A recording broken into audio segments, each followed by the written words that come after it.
Ramzan Kadyrov pressed the cold steel of his suppressed pistol against the temple of the terrified communications officer, his breath forming clouds in the freezing Montana air.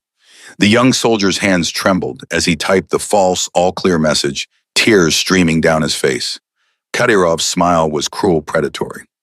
"Type it exactly as I said, or I paint this snow red with your brain." The officer's fingers fumbled across the keyboard. Kadyrov had already killed 2 perimeter guards. Their bodies hidden in the tree line, their radios silenced forever.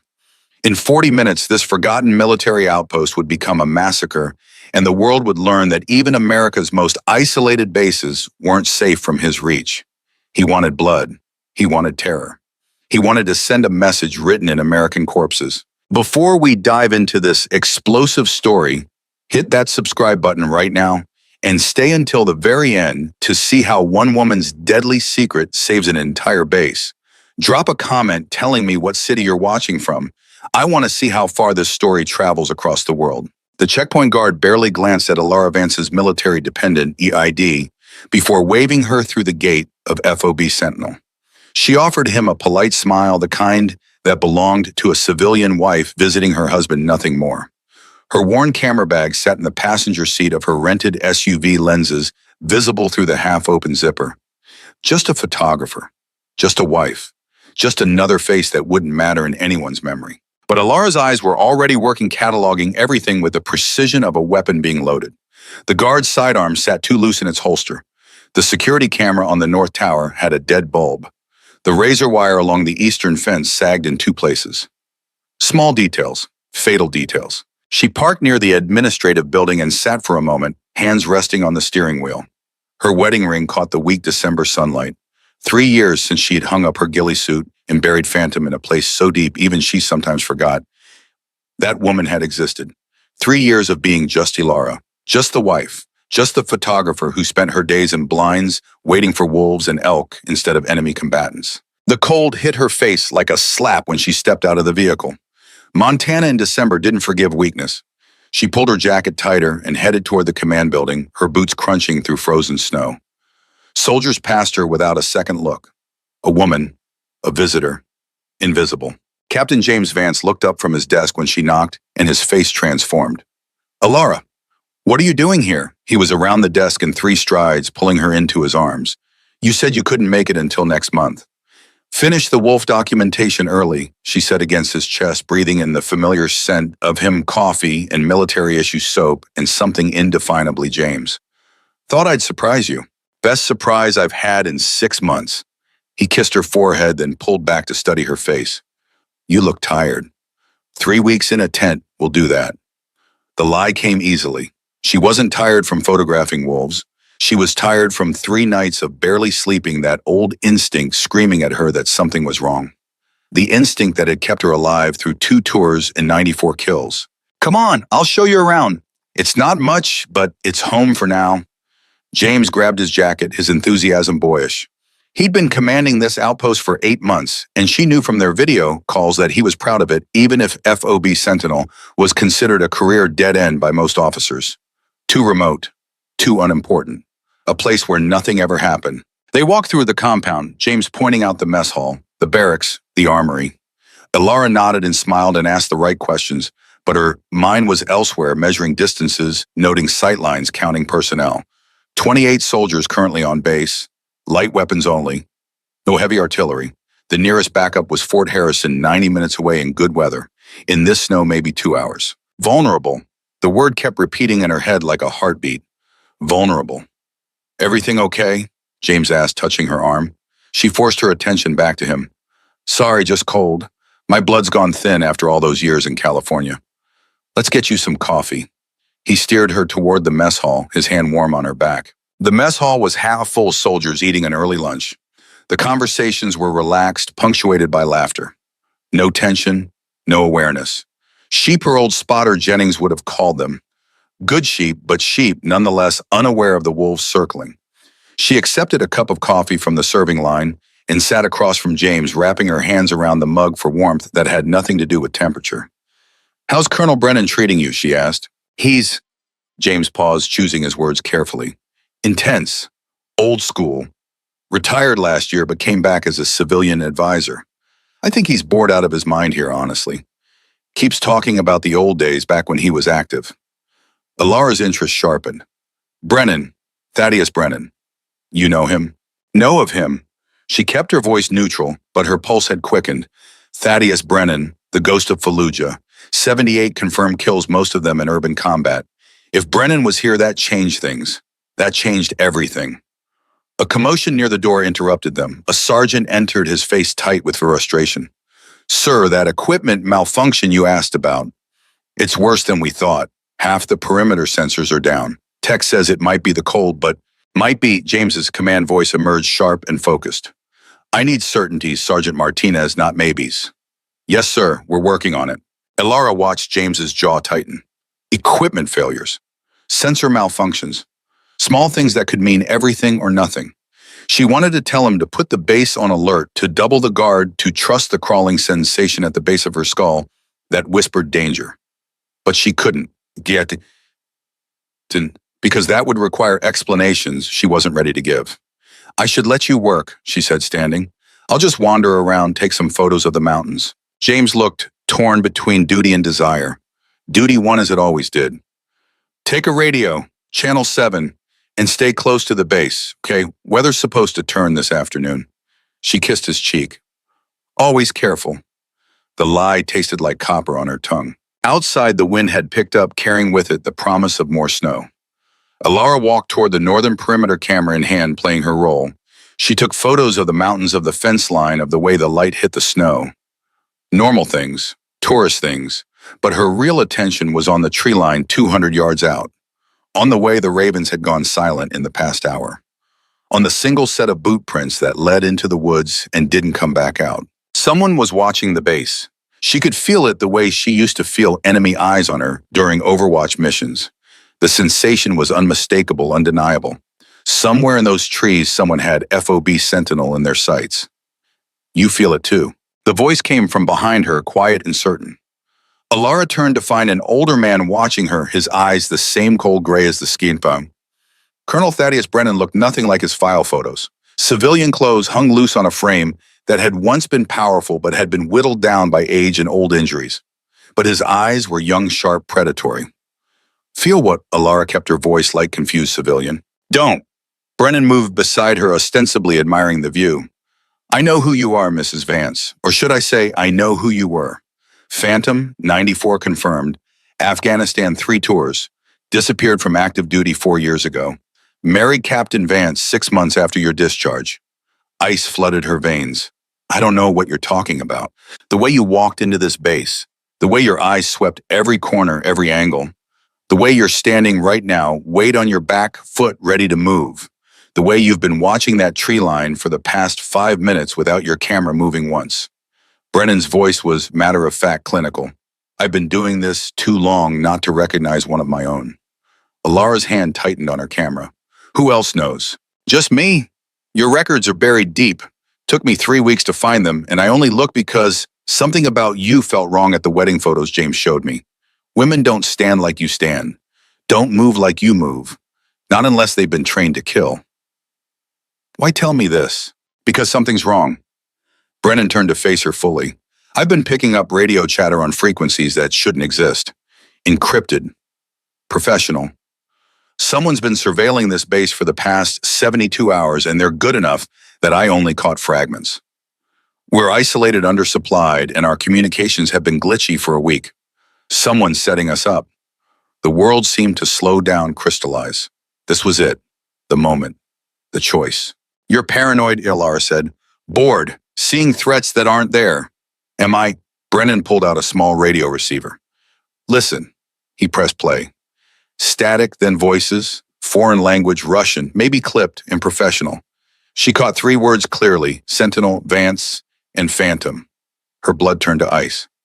They know you're here, Brennan said quietly, and I don't think that's a coincidence. Alara's mind raced. If they knew about Phantom, knew she was here, then this wasn't a random attack. This was personal. This was revenge. How long do we have? Best guess hours, maybe less. Brennan's expression was grim. I've tried talking to your husband, but he thinks I'm a paranoid old man. He won't authorize increased security without concrete proof. And by the time we have concrete proof, we'll have bodies on the ground. What do you want from me? I want you to do what you were trained to do. I want you to help me keep these soldiers alive. Brennan's eyes held hers. I can't do this alone. My eyes aren't what they used to be. My hands shake. But you're still in your prime, still sharp. I'm a photographer. Bullshit. You can put that camera down and pick up a rifle and you can save lives. The question is, will you? Elara looked back at the tree line, at the base where her husband commanded soldiers who had no idea death was coming for them, at the fence line with its gaps, at the tower with its blind spots. 3 years. 3 years of being just Elara, just the wife, just the woman who'd left the war behind. But the war apparently had never left her. If I do this, if I help you, James can never know. No one can ever know. Agreed. And if you're wrong, if this is just paranoia, then we waste a few hours preparing for nothing. But if I'm right, Brennan's expression was haunted. If I'm right and we do nothing, 28 people die, including your husband. The choice wasn't really a choice at all. Show me what you've got. Brennan led her to a supply building at the edge of the compound, walking with the casual gait of 2 people discussing nothing important. Inside, away from curious eyes, he opened a locked cabinet. 3 rifles, 2 M24s and 1 M110. Not the newest models, but well-maintained, clean-ready. You anticipated this, Elara said. I anticipated something. Wasn't sure what until you showed up. Brennan handed her the M110.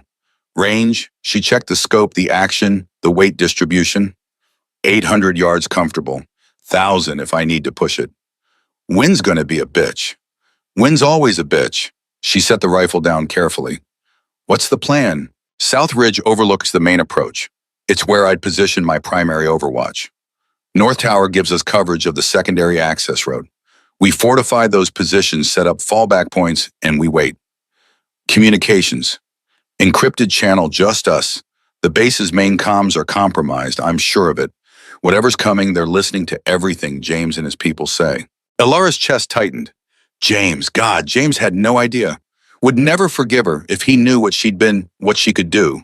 He'd married a photographer, a gentle woman who spent her days capturing life through a lens, not ending it through a scope. What is it? Brennan asked. Nothing, just thinking. She looked at the older man. You said they mentioned phantoms specifically. Any idea why? Brennan's expression darkened.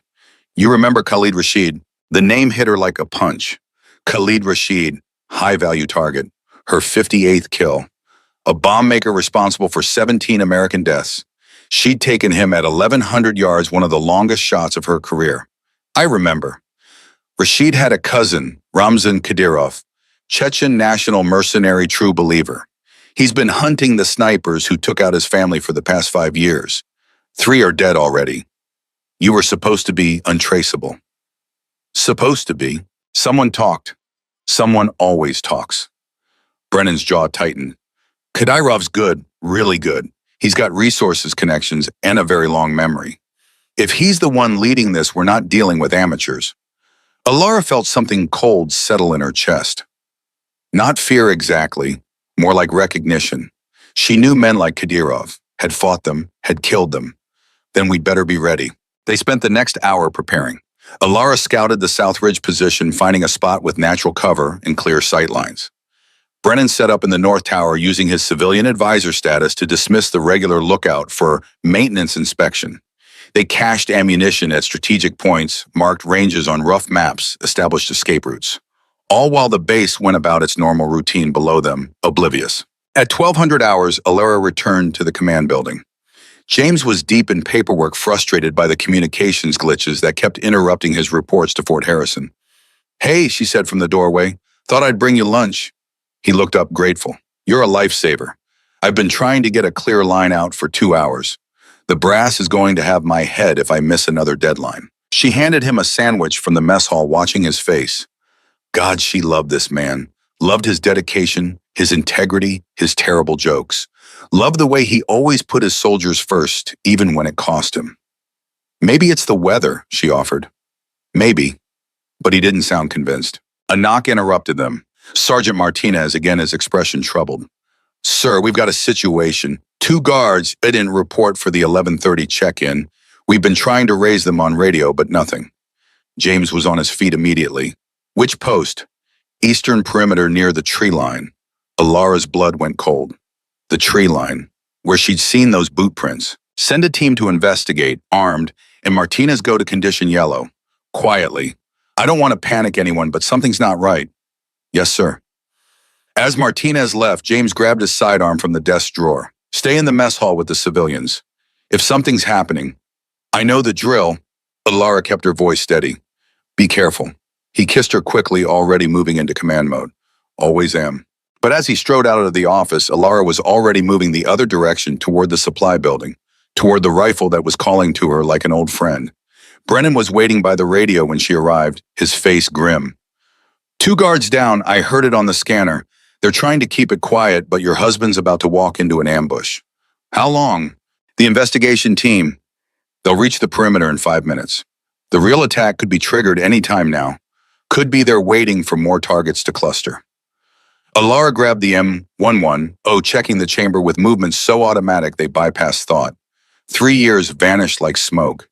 This was who she was, what she was. Under the camera and the smile and the gentle facade, Phantom had never really left. I'm heading to South Ridge. Give me 3 minutes to get in a position. And then we see if you're as paranoid as everyone thinks you are. She moved through the base like a ghost using buildings for cover, timing her movements between patrol routes she'd memorized earlier. No one noticed her. No one ever did. That was the secret to being a good sniper, learning to be invisible even in plain sight. The climb to South Ridge took 90 seconds. She found her position, a natural depression behind a fallen log that gave her both cover and a perfect view of the base below. The rifle settled into her shoulder like it had never left. Through the scope, the world became crystalline sharp. She could see James and his team moving toward the eastern perimeter. Could see Brennan in the north tower, his own rifle ready. Could see the tree line where death was waiting. Her heart rate slowed. Her breathing deepened. This was the zone. The place where time stretched and thought became action, and everything else fell away. Phantom to Ghost in position. She spoke quietly into the encrypted radio. Ghost to Phantom, copy that. I've got movement in Sector 3. Multiple heat signatures. How many? 12, maybe 15.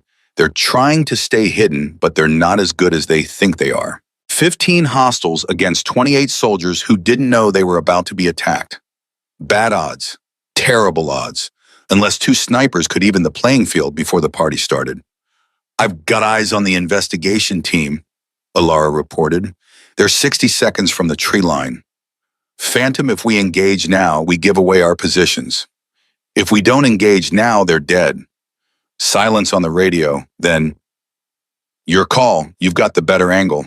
Through her scope, Alara saw James leading his team, unaware that death was 30 yards ahead of him in the trees.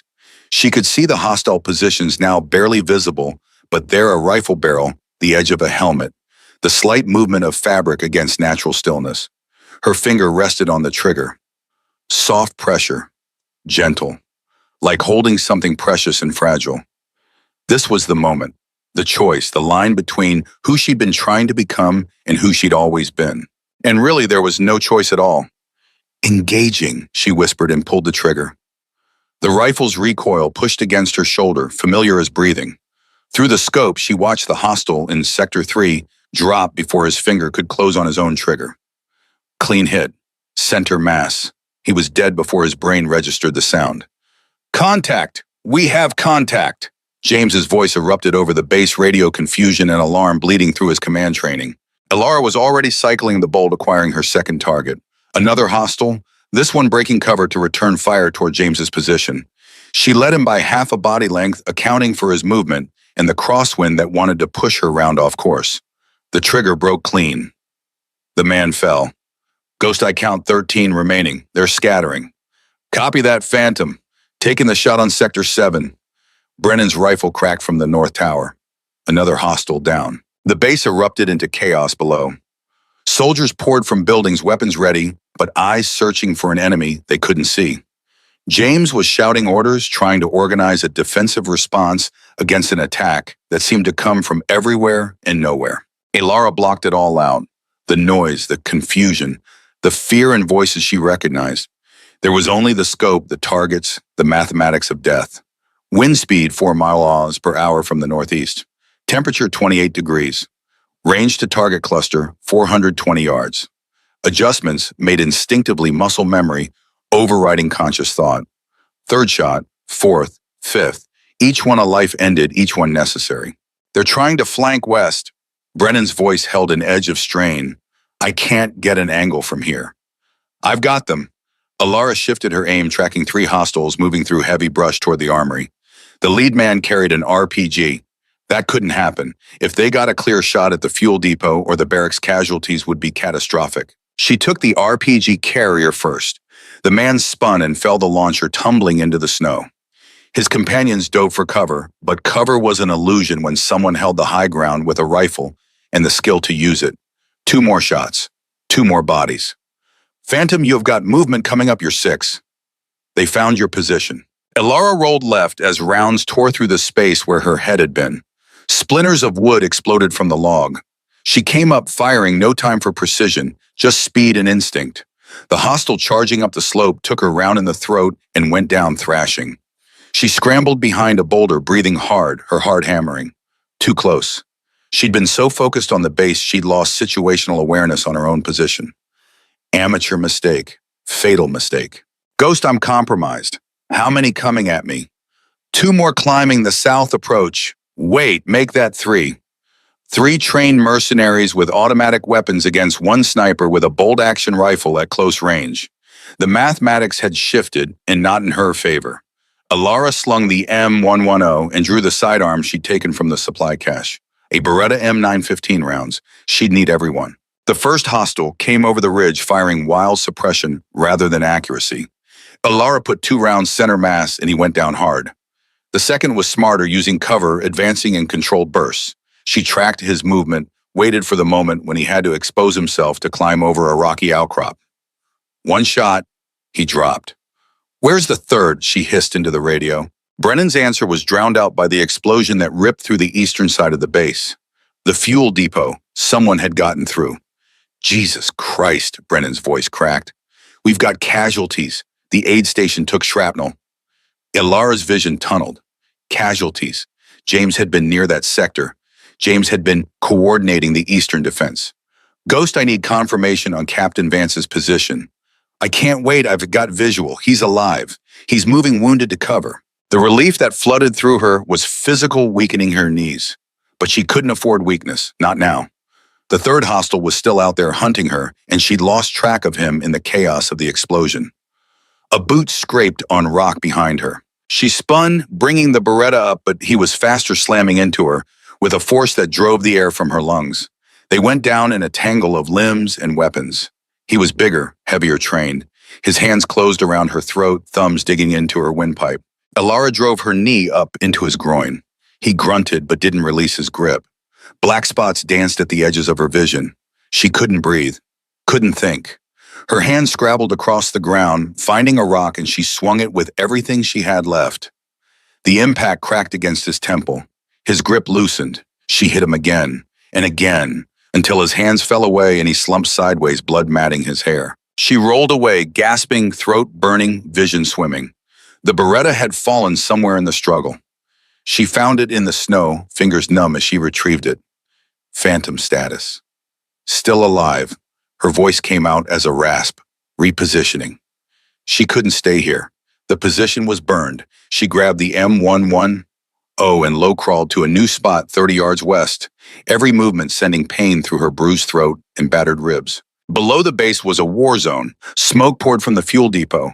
Soldiers had formed defensive positions, returning fire at an enemy that seemed to melt through the trees like ghosts. She could see James directing the defense from behind a concrete barrier, his uniform torn, blood on his face from a cut she couldn't assess from this distance. Stay focused. Stay cold. Emotions would get people killed. She settled into her new position and found her rhythm again. Breathe. Acquire. Calculate. Fire. Another hostile dynamic. Breathe. Acquire. Calculate. Fire. Another. The pattern was meditative, mechanical, removing the human element from the equation.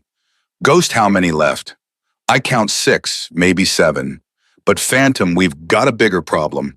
I'm tracking a heat signature moving toward the command building. Someone's after the communications center. If they took out communications, Fort Harrison would never know they were under attack until it was too late to matter. The massacre would be complete. Can you get an angle? The negative. Too many buildings in the way. You'd need to be ground level. Alara looked at the M110 in her hands, then at the base below. The choice crystallized with perfect clarity. She could stay hidden, stay safe, pick off targets from Overwatch. Or she could do what needed to be done. She keyed the radio. Going mobile, cover me. Phantom, that's suicide. Only if I'm slow. She slung the rifle and started down the slope at a dead run, using terrain and smoke for cover. Brennan's rifle cracked steadily from the tower, keeping hostile heads down, giving her the seconds she needed. A burst of automatic fire stitched the ground to her left. She dove behind a HEMMWV. Rolled came up moving. The base stretched before her like an obstacle course built by sadists. 50 yards to the command building. 50 yards that might as well be 50 miles. She sprinted for the mess hall rounds, sparking off metal behind her. A soldier she didn't recognize went down screaming 10 feet away, his leg torn open by shrapnel. She wanted to stop, wanted to help, but the communication center was more important than one life, more important than any individual life. That's what made command decisions so brutal. That's what kept officers awake at night. She reached the mess hall wall and pressed flat against it, breathing hard. The command building was across an open courtyard. No cover, no concealment, just 40 yards of kill zone and hope. Ghost, I need a distraction. What did you have in mind? Something loud. 5 seconds later, an explosion rocked the western perimeter. Brennan must have hit something volatile because secondary detonations followed, flame and smoke billowing into the gray sky. Every head turned toward the explosion. Ilara ran. Halfway across the courtyard, someone spotted her. Rounds chewed up the ground at her heels.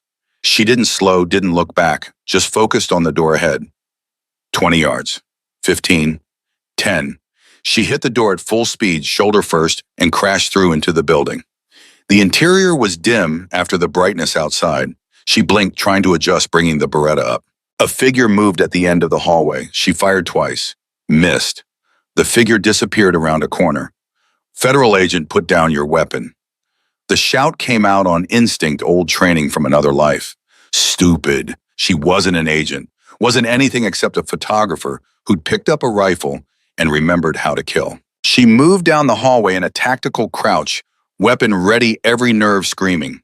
The communications center was on the second floor. He'd be heading there. She just had to reach it first. Footsteps above her. Running. She took the stairs 2 at a time, emerging into another hallway just as the hostile kicked open the communications center door. Stop. He spun, bringing up a submachine gun. They both fired.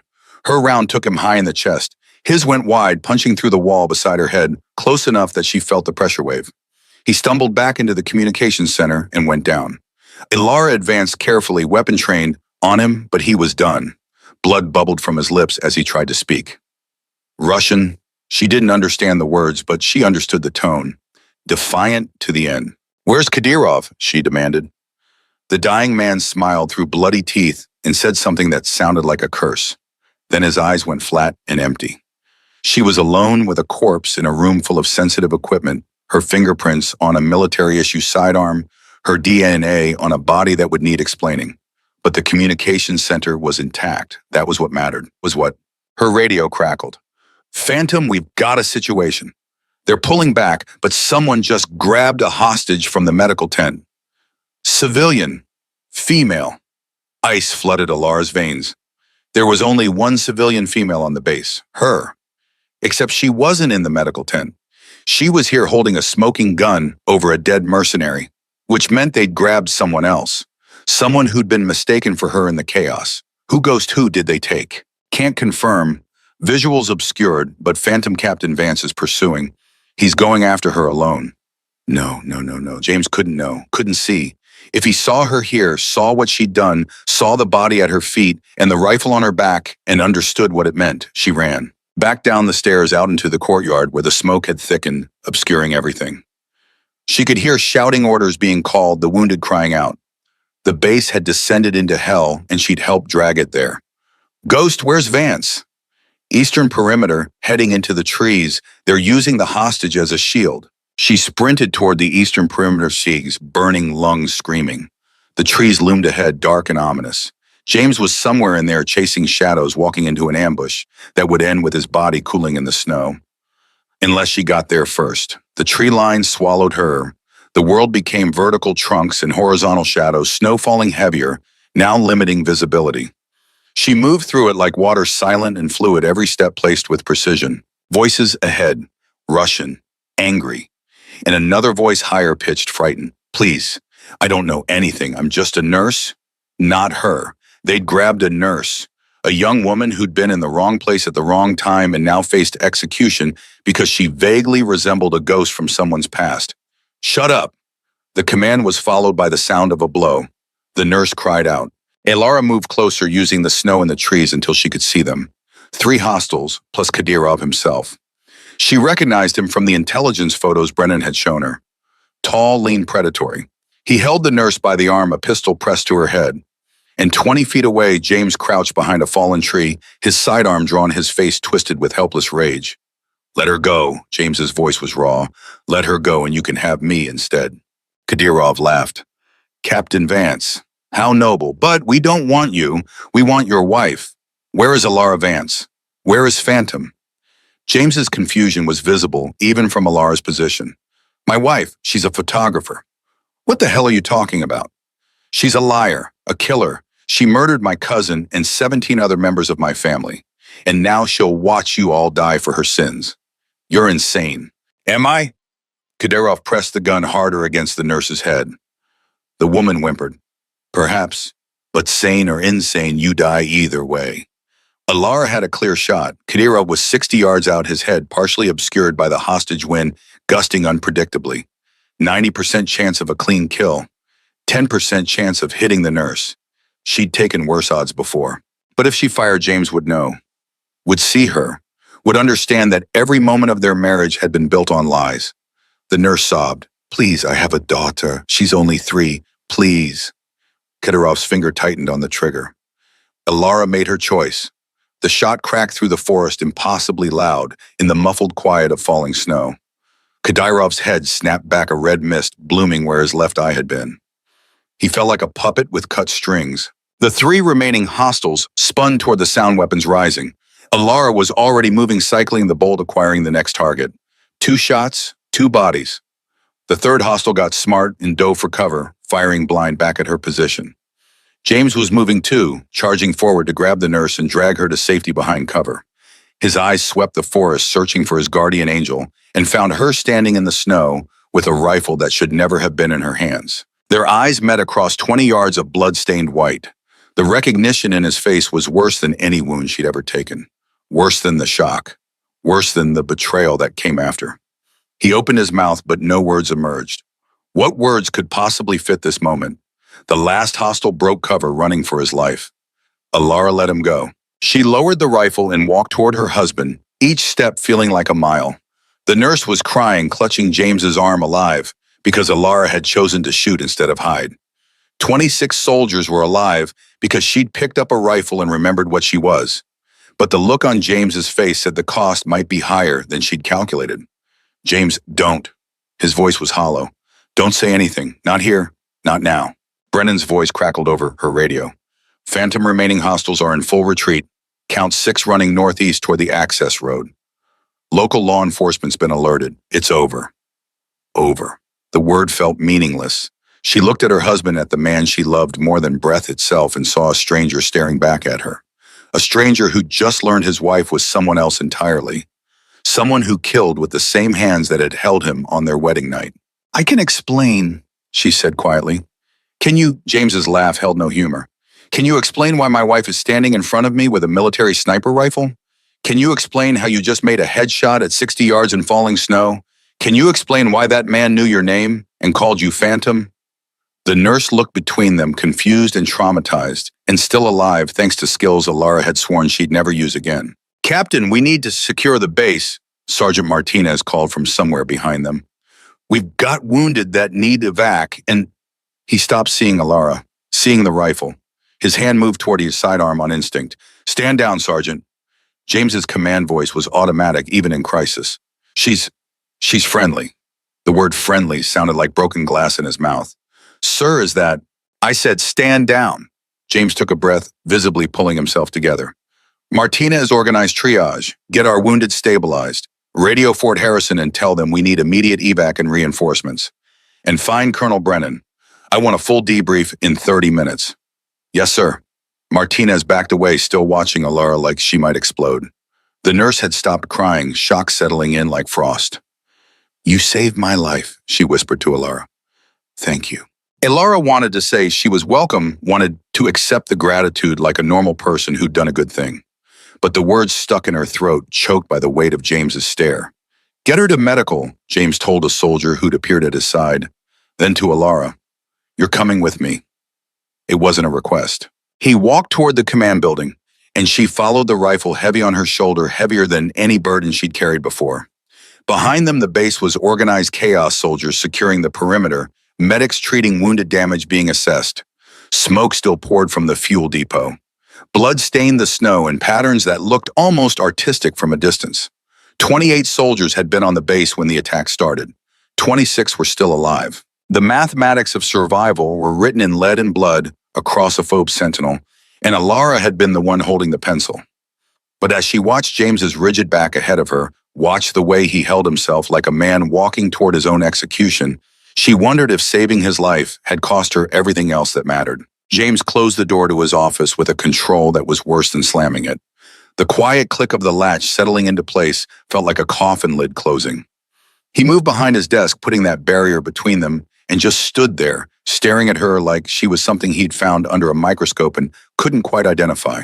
Alara set the rifle against the wall, careful not to let it clatter. Her hands were steady. They always were after action.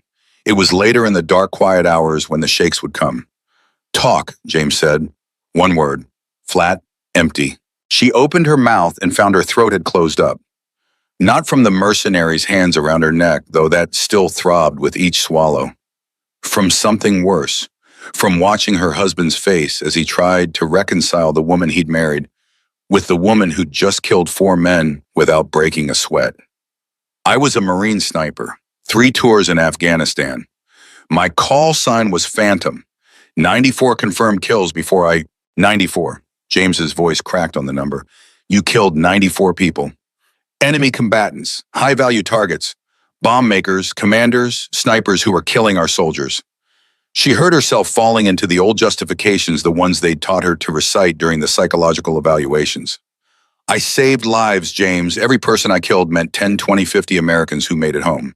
And you never thought to mention this? In 3 years of marriage, he laughed and it sounded like something breaking. What else don't I know? What else have you been lying about? I wasn't lying, I just didn't tell you. That's the same damn thing. His hand slammed down on the desk papers, jumping. I told you everything, Alara, everything. My failures, my fears, the fact that I couldn't save my entire squad in Kandahar, and it still keeps me up at night. I gave you all of me, and you gave me what a fiction, a character you invented. I gave you me, the real me, the me I wanted to be. The photographer, his voice dripped acid. Let me guess that was all bullshit too. No, that's real. The wolves, the mountains, the camera, that's all real. That's who I am now.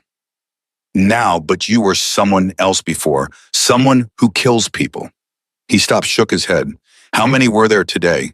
How many did you kill while I was down there trying to organize a defense against an enemy I couldn't see?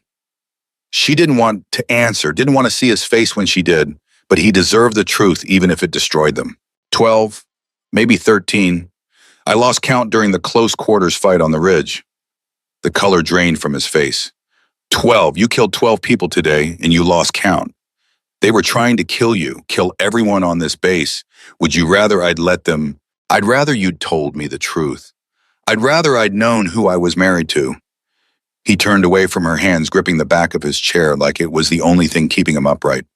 That man out there, Kadyrov, he said you killed his family. His cousin was a bomb maker, Khalid Rashid. He built the IEDs that killed 17 Americans. Women, James, kids barely old enough to vote. I took him out at 1,100 yards and I'd do it again tomorrow. And his family. How many of them did you kill? Just him, but when you kill someone, you don't just end one life. You ripple out. Parents, siblings, cousins who decide to pick up the cause. I know that. I've always known that. James turned back to face her, and there were tears on his face now. Not sobs, just silent tracks of grief for something that had died between them. I don't know you, he whispered. I thought I did, but I don't know you at all. The words hit harder than any bullet. She wanted to go to him, to touch him, to make him understand. But the space between them felt impassable, a gulf measured in kills and lies and broken trust. A knock interrupted them. Brennan opened the door without waiting for permission, his face grim. We need to talk. All of us. Now. James wiped his face quickly, pulling on his command mask. Colonel, this isn't... 2 soldiers are dead, Captain. 6 more wounded. 3 critical.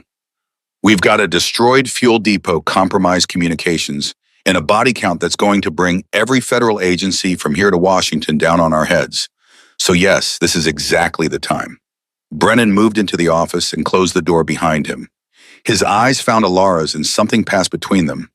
Recognition, understanding, the silent language of people who'd done what needed doing and lived with the cost. How much does he know? Brennan asked her. Enough, James answered before she could. I know my wife is apparently a trained killer who's been lying to me for 3 years. I know she just killed a dozen men and didn't blink. What else is there? Context, Brennan said. He pulled a tablet from his jacket and set it on the desk. This is who attacked us today. Ramzan Kadyrov and his crew. They're not military. They're mercenaries, the kind that work for whoever pays doing whatever needs doing. Kadyrov's wanted by 6 countries for crimes ranging from terrorism to human trafficking. The men with him weren't soldiers. They were killers for hire. James looked at the tablet, at the files scrolling past. Mugshots, crime scene photos, intelligence reports thick with redactions. This doesn't change what she did, what she lied about. No, Brennan agreed, but it explains why. Captain, your wife didn't retire from the military because she wanted to take pictures of wolves. She retired because she was being hunted. Kadyrov wasn't the first. There have been others. 3 attempts in 4 years, all traced back to the families of men she killed during her service. Alara's head snapped toward Brennan. How do you know that? Because I made it my business to know. You think I found your service record by accident? I've been tracking Kadyrov for 18 months. When I heard you'd married Captain Vance, heard he'd been assigned to FOB Sentinel, I requested this posting specifically. You used me as bait, Alara said slowly. You knew they'd come. I knew they might, and I knew if they did, you were the only person within 100 miles who could stop them. Brennan's expression was unapologetic. I'm not sorry. 26 soldiers are alive because you were here, including your husband. James looked between them, his face a mask of barely controlled rage. You knew. You both knew, and you let this happen anyway. We saved your command, Brennan said flatly. We saved your life. By turning my base into a killing ground. Your base was always a killing ground, you just didn't know it yet. Brennan leaned forward. Captain, you're young. You believe in rules, protocols, chain of command. That's good. That's what makes you a good officer. But it also makes you predictable. Kadyrov knew you'd follow procedure, knew you'd wait for confirmation before acting, knew you'd be too slow. So you bypassed me entirely, operated on my base without my knowledge or consent. Yes, and everyone's alive because of it. The silence stretched, taut between them, ready to snap. Alara could see James processing his mind, working through the implications, the justifications, the cold mathematics of command that said sometimes the wrong thing was the right choice. I want her off my base, James said finally. Tonight, as soon as the evac choppers arrive. The words felt like a physical blow. Alara's breath caught. James, don't. Just don't. He wouldn't look at her. I need time. I need space. I need to figure out what the hell I'm supposed to do with any of this. Captain, that's not... Brennan started. That's an order, Colonel. Mrs. Vance is to be evacuated with the wounded. She's to be escorted off this base and not permitted to return without my express authorization. You're making a mistake, Brennan said. Maybe, but it's my mistake to make. Another knock. Sergeant Martinez again, his face showing the strain of the past 2 hours. Sir, the evac choppers are inbound, ETA 20 minutes, and there's a Major Reeves on the radio from Fort Harrison. He's demanding to speak with you immediately about the attack. James straightened, pulling himself together. Tell him I'll be right there. And Sergeant, I need you to escort Mrs. Vance to the landing zone. She's being evacuated with the wounded. Martinez's eyes widened. Sir, she saved... I know what she did, Sergeant. My orders stand. Martinez looked at Alara confusion and something like pity in his expression. Yes, sir. He left and the office felt smaller, suffocating. Alara wanted to argue, wanted to fight, wanted to make James understand. But the look on his face said fighting would only drive the wedge deeper. I love you, she said quietly. That was never a lie. James's jaw worked. I don't know if that matters anymore. The words hung between them like smoke from the burning Fuego depot. Final. Damning. Brennan touched her arm. Come on, we need to secure your weapons and get you processed out. She followed him from the office, leaving her husband behind. In the hallway, soldiers moved with purpose, organizing the aftermath of violence. Some stared at her. Word had spread. The photographer who was really a sniper. The wife who'd saved them all. Their eyes held gratitude and fear in equal measure. He'll come around, Brennan said as they walked toward the armory. Give him time. You don't know him like I do. James doesn't forgive lies. It's his moral absolute. His father lied to his mother for 20 years, destroyed their family when the truth came out. James swore he'd never do that to someone he loved. You didn't lie to hurt him. You lied to protect him. Is there a difference? Brennan didn't answer. They reached the armory and she surrendered the M11 the Beretta, the spare ammunition she'd cached. Each weapon felt like a piece of herself being stripped away. 3 years she'd been just Alara. 3 years of pretending the rifle hadn't been an extension of her soul. What happens now? She asked as Brennan locked the weapons away. Now you get on that chopper. You go back to your life. You let the politicians and the brass fight over what happened here today. And you, I stay. Someone needs to make sure the official story doesn't screw over the people who saved this base. He paused. There'll be questions, investigations. Your cover's blown, and there are people who won't be happy about a classified sniper suddenly reappearing in civilian clothes. Let them be unhappy. I'm done hiding. Are you? Brennan's eyes were sharp. Because hiding kept you alive for 4 years. Staying visible makes you a target again. I was always a target. I just didn't want to admit it. The sound of helicopter rotors grew louder, approaching fast.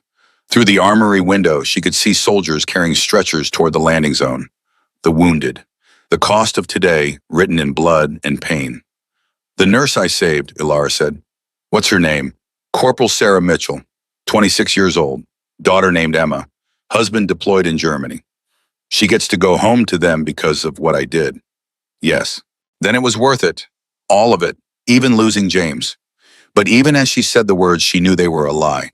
Nothing was worth losing James. Nothing was worth the look on his face when he'd seen who she really was. They walked to the landing zone together. The choppers were touching down their rotors, whipping snow into blinding swirls. Medics rushed forward with stretchers. The wounded were loaded, first careful hands securing them for the flight. Corporal Mitchell was among them, conscious but sedated. As they lifted her stretcher past Alara, the young woman's eyes found hers. Thank you, Mitchell mouthed. Alara nodded, unable to speak past the lump in her throat. Martinez appeared at her elbow. Ma'am, your bird's ready? Give me 1 minute. She scanned the base, looking for James, needing one more moment, even if he pushed her away. She found him standing on the command building steps watching the evacuation. Their eyes met across 50 yards of blood-stained snow. She lifted her hand in a small wave. Goodbye. I'm sorry. I love you. All of it compressed into that single gesture.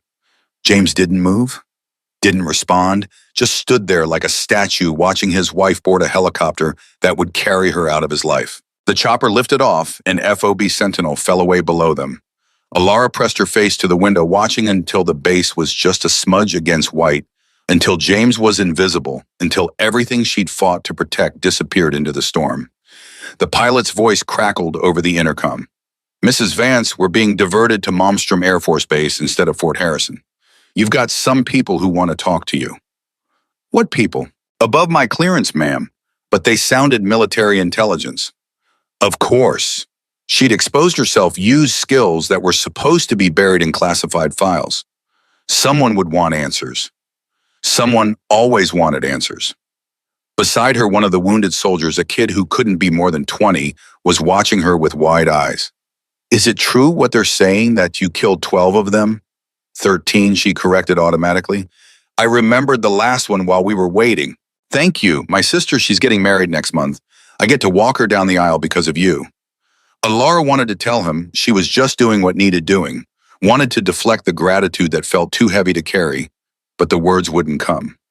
You're welcome, she managed. The young soldier smiled and closed his eyes, exhaustion pulling him under. Around her, the other wounded were sleeping, or sedated, or lost in private pain. She was alone with her thoughts, in the memory of James's face, in the weight of 13 bodies that would follow her into sleep tonight. Her phone buzzed. She'd forgotten she even had it. The screen showed a text from an unknown number. You're alive. Good. We need to talk about what happens next. Check your email. Password is your husband's birthday. Destroy this message after reading. She deleted the text and opened her email. A new message from an address that was just random numbers. She entered James's birthday, July 15th, and the email opened. What she read made her blood run cold. Kadyrov hadn't been working alone. He'd been hired, contracted by someone who wanted FOB Sentinel destroyed and wanted Phantom exposed in the process. The attack had been a test, a proof of concept, and now that it had failed, the client was doubling down. There were 3 more bases on the target list, 3 more isolated outposts where defenses were light and response times were slow. And Phantom's name was attached to all of them in the intelligence chatter. They were baiting traps with her reputation, drawing out the families who wanted revenge, turning American bases into killing grounds. Unless someone stopped it. The email ended with an address in Virginia and a time. Tomorrow, noon. No signature, no name, just an invitation to step back into a world she'd tried to leave behind. Alara closed her eyes and saw James's face. Saw the betrayal and the pain and the love that still lived there under the hurt. She'd promised herself she was done. Done with the killing and the secrets, and the weight of lives ended by her hand. But 13 was easier than 3 bases full of soldiers. 3 bases full of husbands and wives and kids who'd never come home. The mathematics were brutal, but simple. She reopened her email and typed a single word. When? The response came before the helicopter touched down at Malmstrom. Now.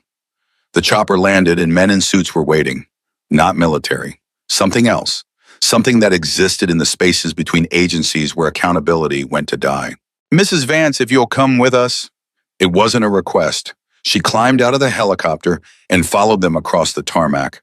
Behind her, the wounded were being transferred to ambulances.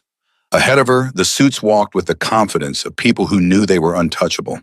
They led her to a building without designation, through halls without markings, into a room with a table and 3 chairs and no windows. A woman waited there. 50s gray suit, gray hair, gray eyes that held no warmth. Sit, Alara sat. My name is Director Vanessa Cross. I run a program you've never heard of.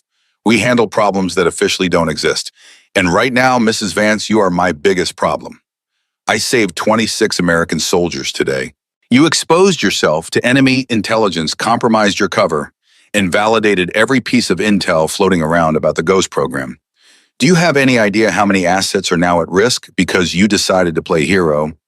They were going to die. People die. That's not your concern anymore. You retired. You walked away. You don't get to pick up a rifle whenever it's convenient and then disappear back into civilian life. Alara leaned forward.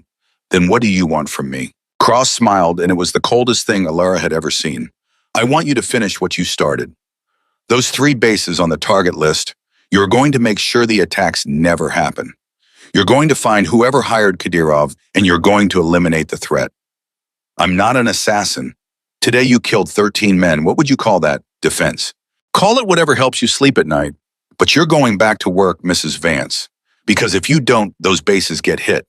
And when the bodies pile up, when American soldiers die because you refuse to act, that blood is on your hands. Not mine. Yours. The trap closed around her with perfect precision. Refuse and people die. Accept and she becomes what she'd spent 3 years running from. What about my husband? What about him? Cross's expression was merciless. You made your choice when you picked up that rifle.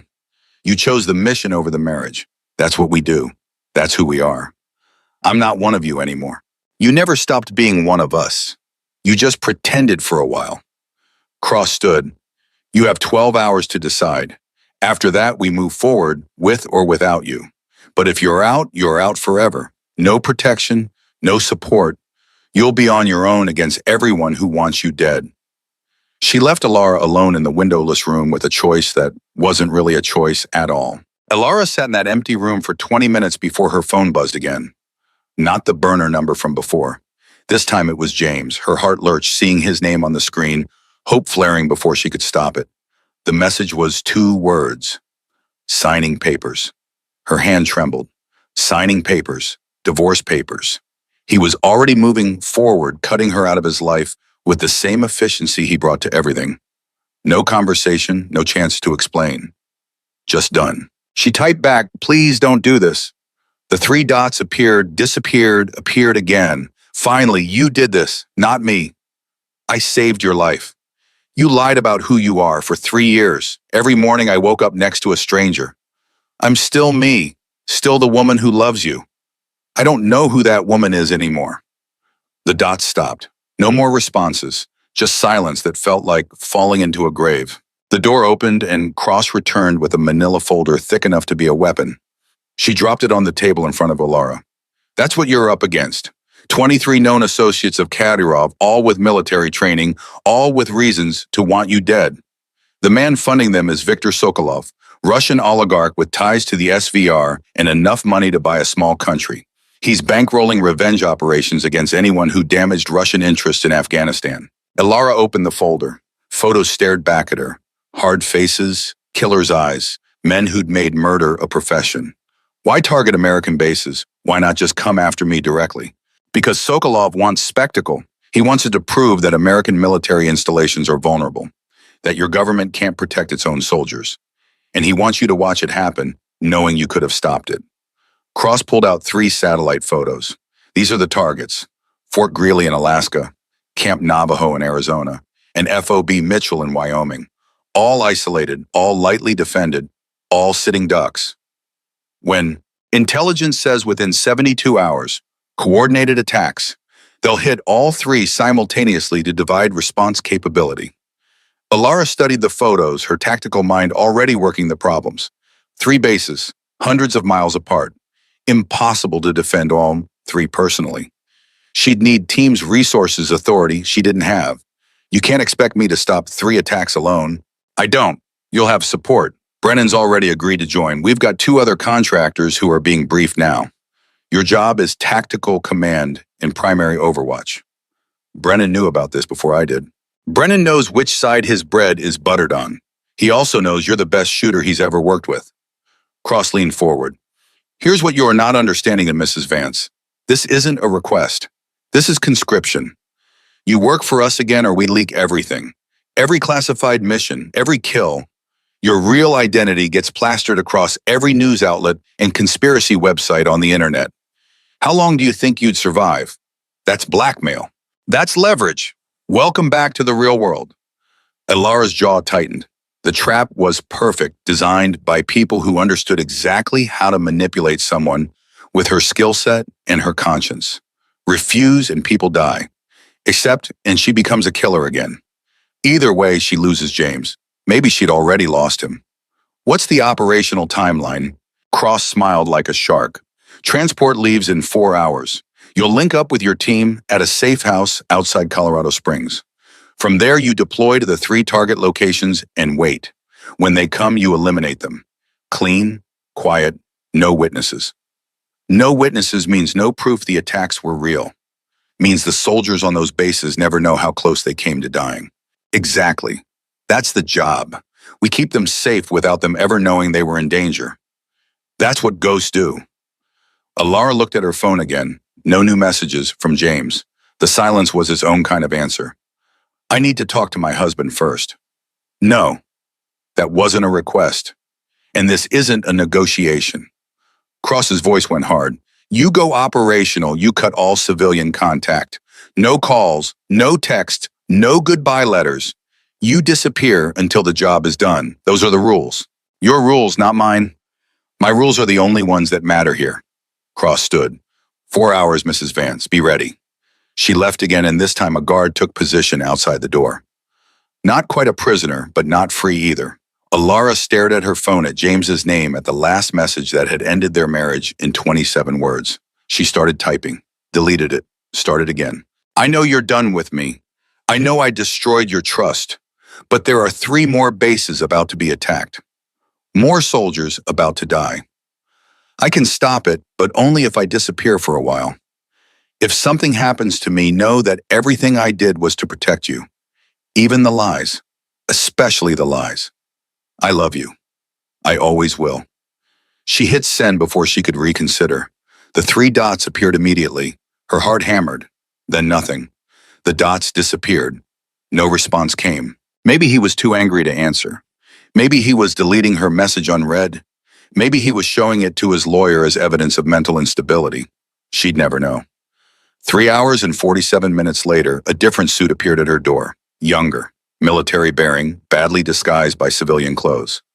Ma'am, transport's ready. She followed him through corridors that all looked the same upstairs, through security checkpoints where armed guards watched her with the flat eyes of people who'd shoot her if ordered. They emerged into a hangar where a black helicopter waited, rotors already spinning. Brennan stood by the open door, similarly suited. He nodded when he saw her. Didn't think you'd come. Didn't think I had a choice. We always have choices, just sometimes they all suck. He offered his hand to help her aboard. She ignored it and climbed in herself. 2 others were already strapped in.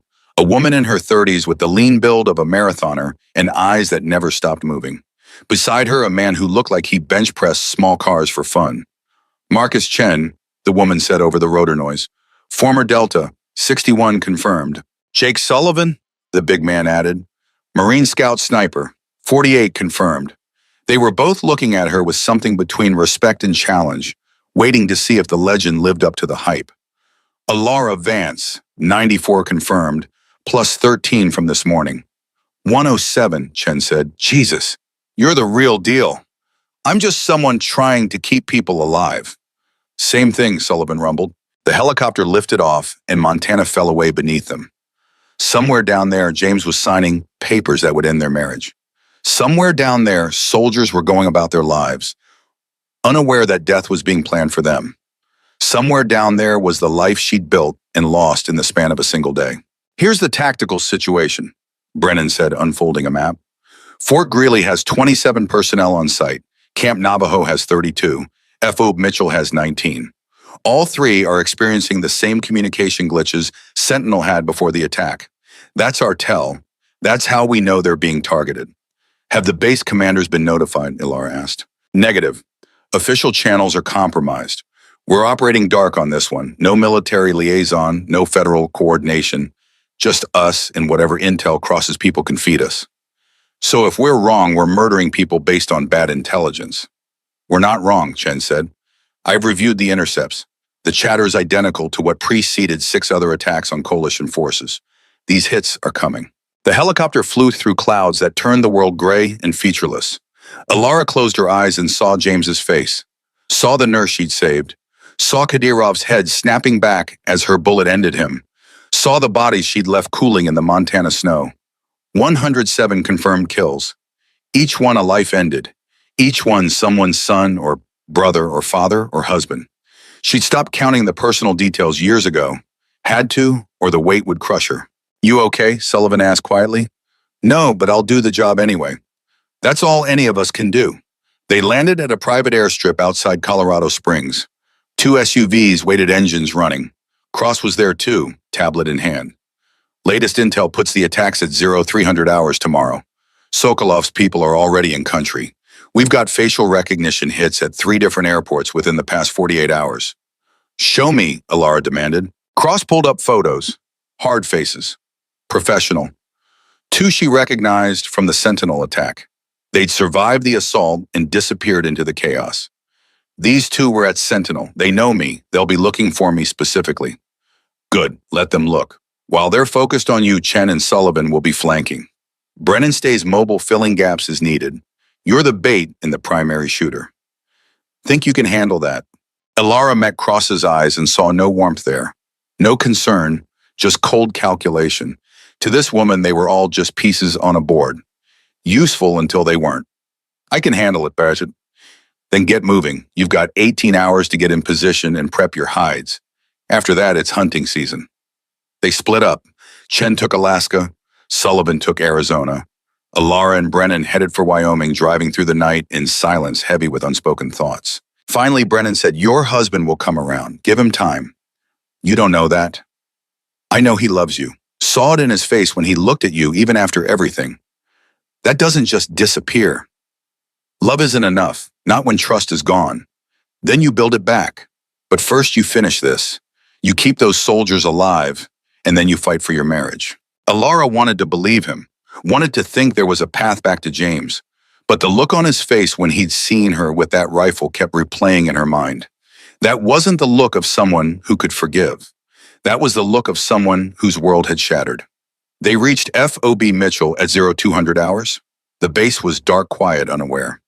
Alara and Brennan circled it twice, mapping approaches, identifying vulnerabilities, selecting firing positions. "South Ridge again," Alara said. "It's the best overwatch. You're predictable. They'll expect that. Let them expect it. I'll still get the first shot." They hiked into position under a moonless sky. The hide took an hour to prepare, natural materials carefully arranged to break up their outline. By 0400, they were settled in rifles ready, waiting for an attack that might not come. "What if Cross is wrong?" Alara whispered. "What if this is all paranoia? Then we wasted a night sitting in the cold. I've had worse dates." Despite everything, she almost smiled. The hours crawled past. Dawn came slowly, painting the sky in shades of gray and pink. Below them, FOB Mitchell woke up. Soldiers emerged from barracks. Lights came on. Coffee brewed. Another normal day. Alara's phone buzzed. She pulled it out carefully, keeping movement minimal. A message from James. "I read what you sent. I don't understand it. Don't understand any of this. But if you're doing what you say you're doing, be careful. I'm still angry, still hurt, but I don't want you dead." It wasn't forgiveness, wasn't even close, but it was something, a crack in the wall he'd built between them. She typed back, "I'll come home, I promise, and then we'll talk. Really talk. If you survive." "I always survive." "You better. Someone needs to sign these divorce papers." The joke hurt worse than genuine anger would have, but it was James's way of saying he cared without admitting it. His way of keeping the door open a crack. "Phantom, we've got movement." Brennan's voice pulled her back to the present. "Northeast tree line, 3 men, military-grade weapons." She switched to her scope. 3 hostiles moving with professional caution, using terrain for cover. Not the full assault force. This was reconnaissance. They were scouting approaches for the main attack. "Do we engage?" "Not yet. If we tip our hand now, they'll abort and hit somewhere else. We need to let them commit." It went against every instinct. Watching enemy forces approach a base full of unsuspecting soldiers and doing nothing. But Brennan was right. They needed to stop all 3 attacks, not just push them to different targets. "Chen Sullivan, you copy," Brennan whispered into the radio. "Chen here, I've got visual on 4 hostiles at Fort Greeley. They're setting up overwatch positions." "Sullivan, Camp Navajo has 6 bogies establishing a perimeter. This is coordinated." "Hold position all units," Brennan commanded. "We wait for full deployment, then we move simultaneously. If we take them piecemeal, the others will scatter." The waiting was torture. Alara watched the 3 hostiles complete their reconnaissance and withdraw into the forest. Watch the base below go about its day, soldiers laughing and complaining and living unaware that death had been measuring them for coffins. Her phone buzzed again. This time it was Cross. "Sokolov just put a $5 million bounty on your head. Every mercenary and wannabe killer in 3 states is about to come looking for you. You need to move fast. We're already in position. Then finish it. Today. Because tomorrow you won't be hunting them anymore. They'll be hunting you." Alara showed the message to Brennan, his jaw tightened. 5 million. That's a lot of motivation. How long before word spreads? It's probably already out there. We've got maybe 6 hours before local talent starts sniffing around 12 before the professionals arrive. 6 hours. They needed to wait for nightfall for the coordinated attack Cross's intelligence predicted. But if bounty hunters started showing up, the situation would deteriorate into chaos. They'd be fighting on 2 fronts, unable to protect the base from either threat. "We need to draw them out early," Alara said. "Force their hand before dark." How? She thought about Kadyrov's last words, about the personal nature of his vendetta, about the way he'd used her name like a curse. "They're not just here to destroy the base. They're here for me. So I give them what they want. I make myself visible, draw them away from the soldiers." That's suicide. That's the job. She checked her rifle. You stay here. Cover the base in case any get past me. I'm going to walk down there and make myself a target too good to resist. Alara, no, we stick to the plan. The plan changed when Sokolov put a price on my head. Now we adapt or everyone dies. She started breaking down her position. Call Chen and Sullivan. Tell them to tighten up their overwatch. When the shooting starts here, it'll trigger the other two attacks. They need to be ready. You're going to get yourself killed. Maybe, but I'll take a dozen of them with me, and that's 12 fewer trying to kill American soldiers. She was moving before he could argue further, working her way down the slope toward the base perimeter. Her heart hammered, but her hands were steady. This was insane, reckless, exactly the kind of desperate play that got people killed in training scenarios. But she wasn't in a training scenario. She was in the real world where mathematics were brutal and sacrifices were sometimes necessary. She reached the base perimeter and walked through the gate like she owned the place. The guard on duty did a double take. Ma'am, you can't. I'm here to see Commander Phillips. It's urgent. You need to be on the access list. Call him, tell him Phantom is here. He'll understand. The guard's confusion was visible, but he made the call. 30 seconds later, a captain emerged from the command building at a jog, his face tight with confusion and alarm. Who the hell are you? Someone who's about to save your life. Get your soldiers to cover right now. You're about to be attacked. Lady, I don't know what you think. The first shot cracked through the morning air, close enough that she felt the pressure wave. The hostile had taken the bait. They'd seen her, recognized her, couldn't resist the target. Down, she screamed, tackling the captain behind a concrete barrier as automatic fire ripped through the space where they'd been standing. Alarms erupted across the base. Soldiers poured out of buildings, weapons ready, finally aware that the threat was real. And Alara was in the middle of it, exactly where she needed to be. The captain was shouting orders, trying to organize a defense against an enemy he couldn't see. Alara grabbed his radio. This is Phantom to all units. Hostiles in the northeast tree line. Multiple shooters. Get to hard cover and return fire only on confirmed targets. Do not waste ammunition on shadows. Who the hell are you? The captain demanded, trying to take his radio back. Someone who's done this before. Either listen to me or watch your soldiers die. Your choice. Another burst of gunfire tore chunks out of the concrete barrier.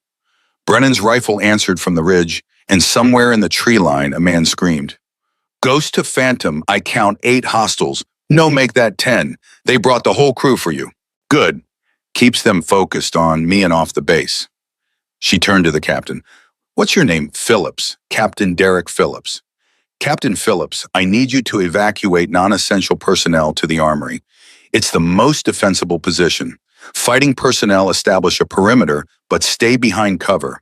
These aren't amateurs. You still haven't told me who you are.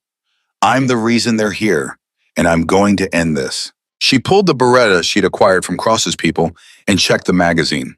15 rounds. Not enough for 10 hostiles, but it would have to do.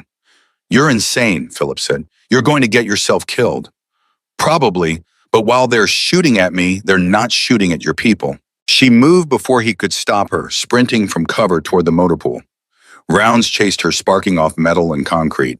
She dove behind a HMMW as the windshield exploded above her head. Her radio crackled. Chen here. Alaska just went hot.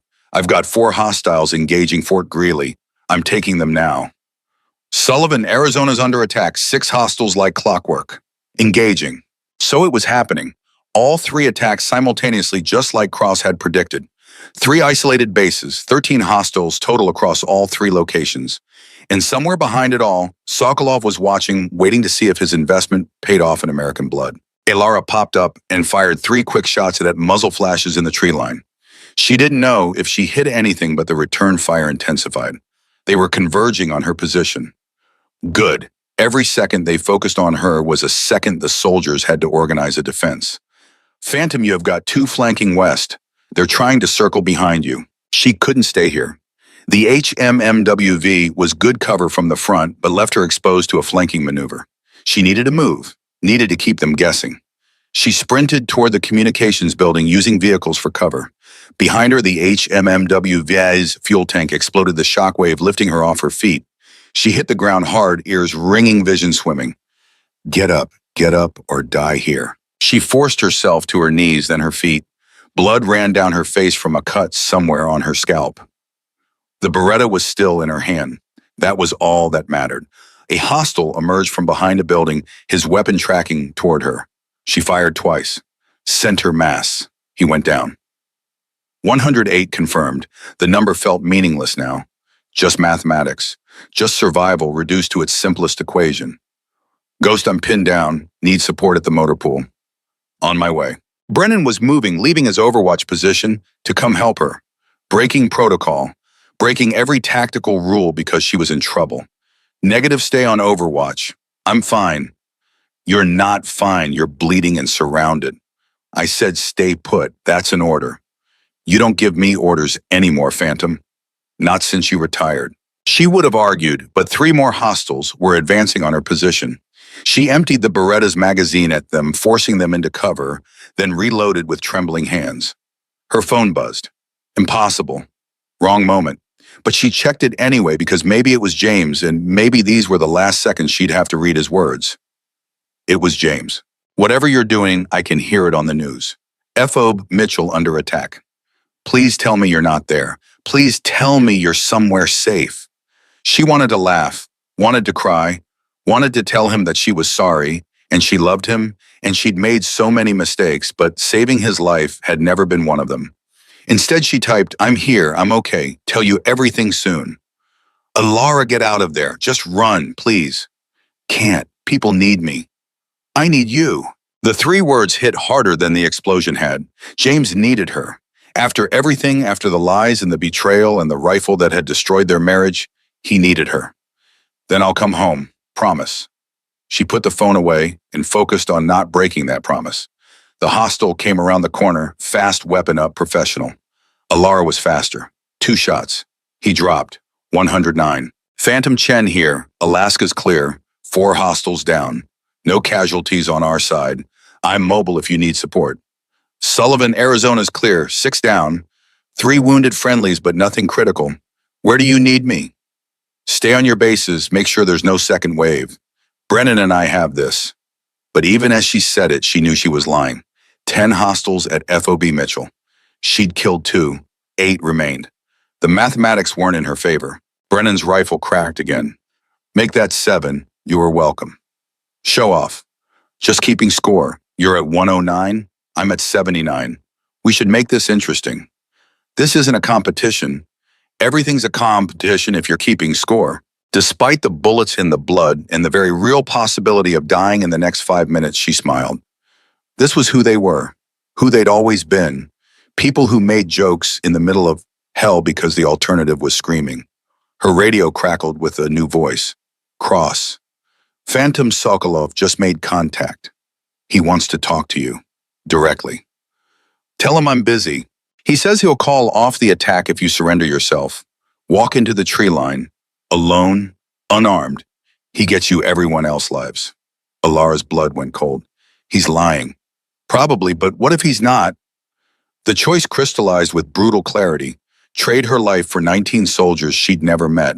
Simple mathematics, 1 for 19. Any calculator in the world would say that was a good trade.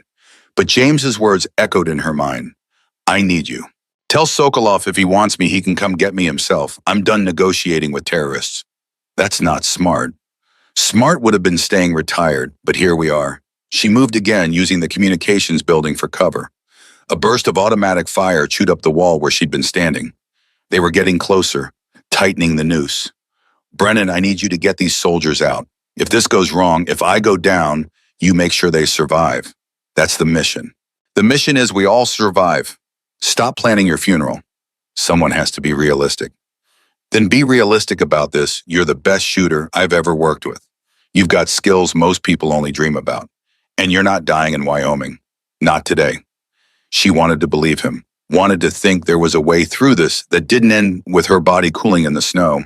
But the mathematics kept coming back. 7 hostiles, 15 rounds, long odds. A grenade arced through the air and landed 10 feet from her position. She ran. The explosion lifted her off her feet again, throwing her against a metal wall.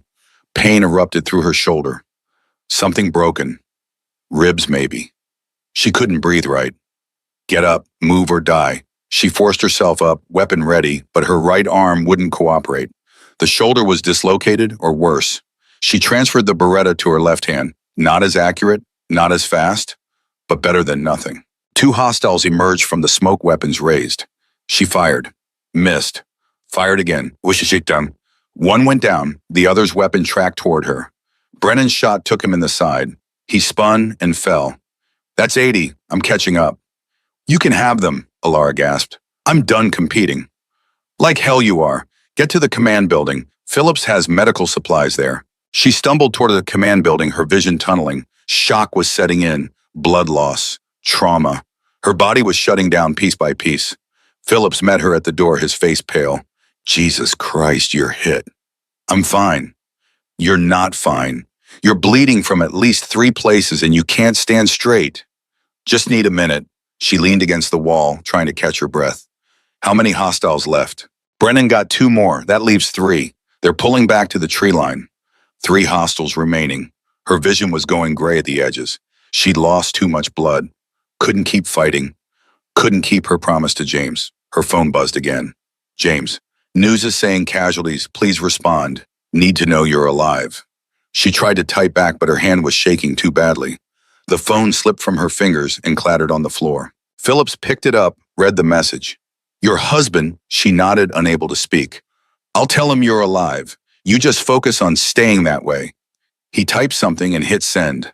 Alara wanted to ask what he said, but the words wouldn't come. The world was tilting, spinning, going dark. Get a medic, Phillips shouted. Now. Hands grabbed her, lowered her to the ground. Someone was talking to her, but the words were just noise.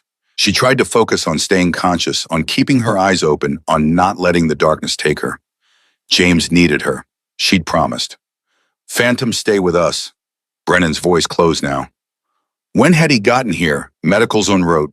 You just need to hold on. Did we win? The words came out slurred.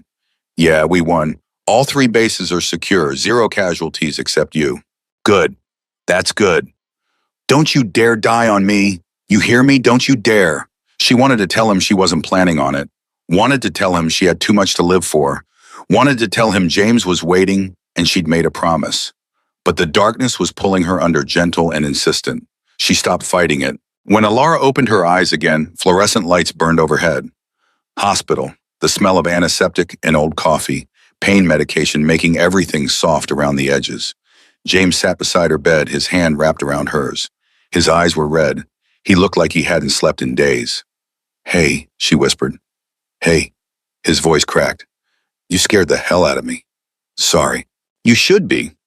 I had to find out my wife was in surgery from a captain I'd never met. 3 hours of not knowing if you'd wake up. 3 hours of wondering if the last thing I'd ever say to you was about divorce papers. I'm okay. You're not okay.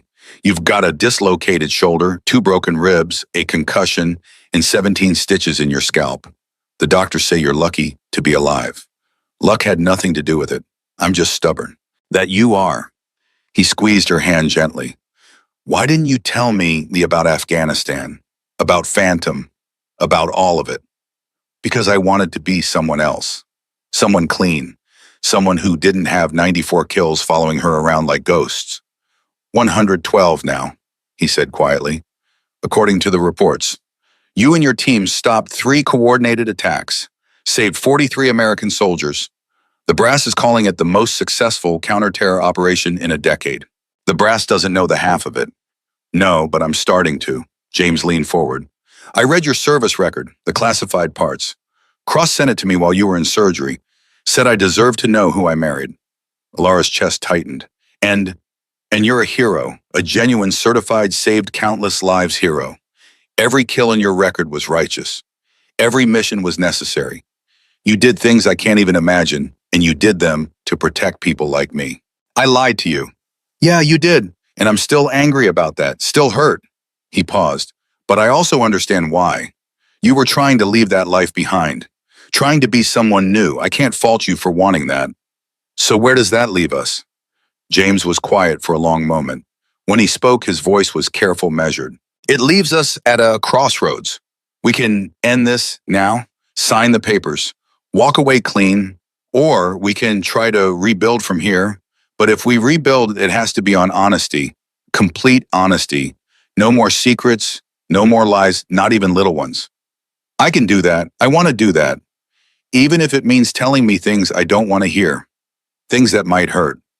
Even then, he nodded slowly. Okay, then here's my truth. I love you, I'm furious with you, but I love you. And I don't want to lose you.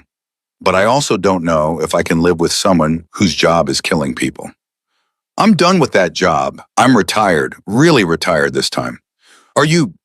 Because Cross already tried to recruit you for some program in Virginia, said you'd be perfect for it. I told her no. Did you? James's eyes searched hers. Because the woman I saw at Fell were Yobi Mitchell, the woman who walked into enemy fire to save soldiers she'd never met, that woman isn't done being a hero. That woman is going to hear about the next attack, the next threat, and she's going to pick up that rifle again. Maybe, I don't know, but I know I want to try. Try to be just a Laura, just your wife, just the photographer who takes pictures of wolves. And if that doesn't work, if the ghosts don't let you go, then we figure it out together, both of us, as partners, the way we should have been from the start. James was silent for a long time. Finally, he reached into his jacket and pulled out a folded document, the divorce papers. He stared at them for a moment, then tore them in half. Okay, we try, together. But Alara, if you lie to me again, if you keep one more secret, we're done. I mean it. I can forgive this once, but I can't do it twice. I understand. No more secrets. I promise. He leaned forward and kissed her forehead gently. Then let's go home. Let's figure out what comes next. What about FOB Mitchell, the investigation already handled? Cross's people cleaned up the bodies, scrubbed the evidence, and wrote a report that says everything was a training exercise gone wrong. Officially, you were never here. A ghost operation. Fitting for Phantom. She almost smiled, then winced as the movement pulled at her stitches. Easy, James said. Doctor wants to keep you for observation another day. Then we can fly home. Home sounds good. Yeah, it does. He settled down back in the chair, his hand still holding hers. Outside the window, Wyoming stretched away under a clear sky. Somewhere out there, soldiers were going about their lives unaware of how close they'd come to dying. Unaware that a photographer with a dark past had stood between them and death. Alara closed her eyes and let herself rest. For the first time in 4 years, she wasn't running anymore. Wasn't hiding. Wasn't lying about who she was or what she'd done. The ghost would always be there. 112 confirmed kills. 112 lives ended by her hand. She'd carry that weight forever. But maybe with James beside her, the weight wouldn't be quite so heavy. Her phone buzzed. A message from Brennan. Heard you pulled through. Good. World needs more people willing to do the hard things. Stay safe, Phantom. And maybe don't answer if Cross calls again. She typed back one-handed. Thanks for having my back. Always. Always, came the reply. Another message appeared. Chen this time. Alaska says thanks. Sullivan says Arizona says thanks.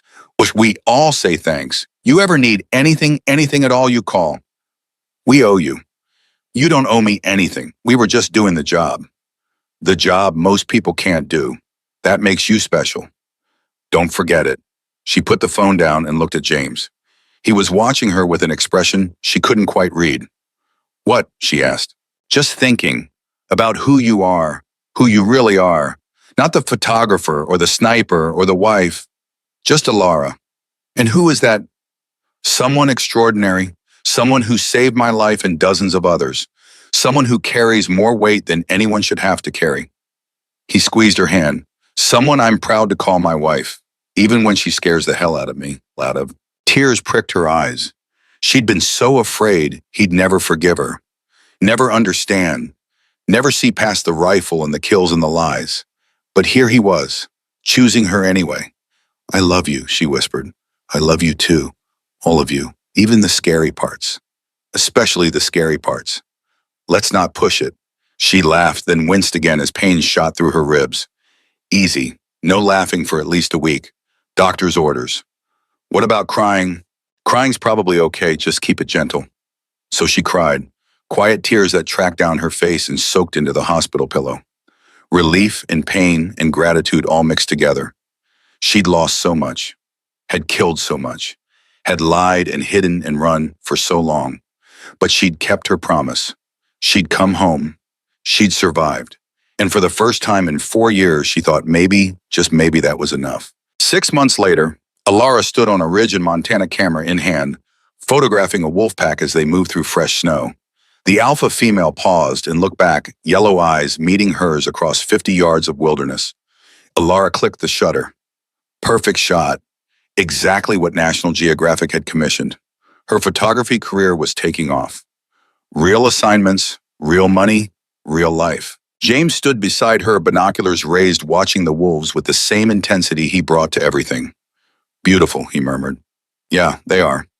They stood there together as the sun set, painting the snow in shades of gold and pink. When the wolves disappeared into the trees, they packed up their gear and headed back to the truck. James drove, one hand on the wheel, the other holding hers. They didn't talk much. Didn't need to. 6 months of rebuilding trust had taught them that silence could be comfortable, that being together was enough. Her phone rang. Unknown number. She almost didn't answer, but something made her pick up. Mrs. Vance, Cross's voice, cold and professional as ever. We have a situation in Pakistan, 3 American hostages, impossible rescue. We need someone with your skills. Alara looked at James, at the man who'd chosen to forgive her, who'd chosen to rebuild, who'd chosen her every day for 6 months, even when it was hard. I'm retired, she said into the phone. Are you? Because the woman who saved O.B. Mitchell isn't someone who walks away when Americans are in danger. Find someone else. I'm done. There is no one else. You're the best we have. These hostages will die without you. Alara felt the pull, the old instinct. The voice that said duty came first, that individual happiness was secondary to keeping people alive. The voice that had ruled her life for so many years. James squeezed her hand, not pushing, not pulling, just letting her know he was there. No, Alara said. My answer is no. Find another hero. I'm done being yours. She hung up before Cross could respond. James didn't say anything, just kept driving, kept holding her hand, kept being the steady presence she needed. You okay? He finally asked. Yeah, I'm okay. For the first time in a long time, I'm actually okay. No regrets. None. Let someone else save the world. I've got more important things to do. Like what? Like keeping this promise. Like building a life with you. Like figuring out who Alara Vance is when she's not carrying a rifle. James smiled. I like the sound of that. They drove home through the Montana twilight, leaving the mountains and the wolves and the old life behind. Somewhere in Pakistan, hostages were in danger. Somewhere in Virginia, Cross was looking for another operative to do the impossible. Somewhere in the world, people were dying who maybe could be saved. But Alara had given enough, had sacrificed enough, had killed enough. Now it was time to live, and that she decided it was the most important mission of all.